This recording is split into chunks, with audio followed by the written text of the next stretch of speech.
Someone once asked, "What was the best you have no power here moment you've ever seen?" And I knew instantly what mine was. I was raised by a mother who had dissociative identity disorder and narcissistic traits. From as early as I can remember, she was addicted to opiates and she would go to any lengths to get them. And by any, I mean anything. Growing up in that environment meant enduring unpredictable tantrums when she was high violent outbursts, where she'd beat me, dissect every insecurity I had, and actively work to ruin the relationships I had with my father and siblings. She could be awake for days, then pass out standing up with glassy eyes and a hunched back. And once she'd recharged, she'd be up again, wreaking havoc throughout the house. I remember coming home some days to absolute chaos, broken glass everywhere, animal feces, scattered dirty clothes, cockroaches, crushed up pill dust, and empty pill bottles on every surface. It would look like a tornado had ripped through. On her worst nights, she'd hallucinate and I'd find her bleeding on the floor after running through glass. I stayed awake for days on end, listening to her and my father scream at each other nonstop, dragging me into it at 4 a.m. and forcing me to choose sides.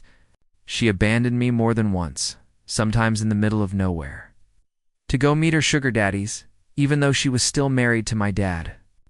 She never apologized, even during rare flashes of clarity. She blamed everyone but herself, always claiming she was flawless. Money was always tight because she couldn't work, and whatever she made selling pills went straight into buying more. We were homeless often, or without power and water for years at a time. Food was scarcely, mostly survived off school lunches. On weekends, I often didn't eat at all. None of my extended family knew any of this was going on. Then, during the summer I turned 16, my aunt, whom I hadn't heard from in years, reached out. She invited me to stay with her in Texas for a few weeks. I jumped at the chance, assuming my parents wouldn't even notice I was gone. She drove all the way from Texas to Iowa and stayed for an afternoon. My parents didn't even come out of their room when she arrived.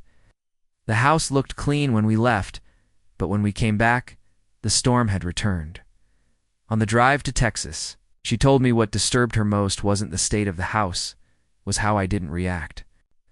I stepped around the mess wordlessly and packed my things like it was just another day. That shook her. She asked me if I was safe living there. I said yes, because I didn't know any different. But she told me that what she saw scared her. Then she said something that changed my life. "I want you to come live with me." I laughed it off, thinking she was joking. But within days in Texas, I realized I couldn't go back. For the first time, I experienced kindness, compassion, and warmth. It stunned me, so we began the process for me to get emancipated. Eventually, that meant sitting in court, face to face with my parents and their lawyer. The judge asked me why I wanted to leave, and I told him. I described what life had been like and how, for the first time, I'd finally felt safe and loved. Their lawyer fired back. "It seems like you just don't respect your parents. It because they don't have money? You just want the perks of living with a well-off family, don't you?" My mother and father joined in mocking me, trying to break me down like they always had. I stayed quiet. I let them shout. I waited. Finally, the judge turned to me and asked me to speak. I stared at my parents and their lawyer and said, "If you're asking whether I've lost respect for them, then yes.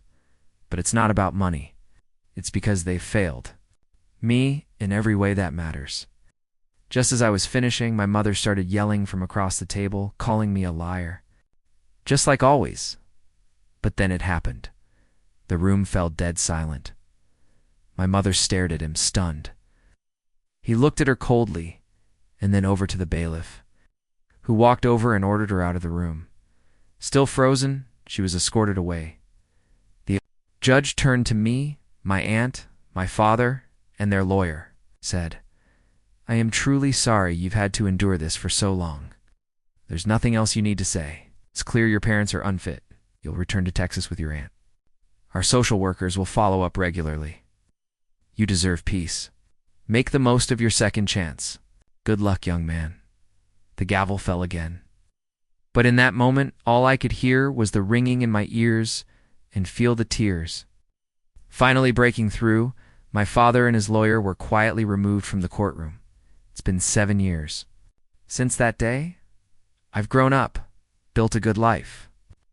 I have a great job, incredible friends, and a girlfriend who's everything I could have dreamed of. I've been in therapy ever since I moved to Texas. I no longer suffer from the insomnia, anxiety, and deep depression that once ruled my life. Life is finally good.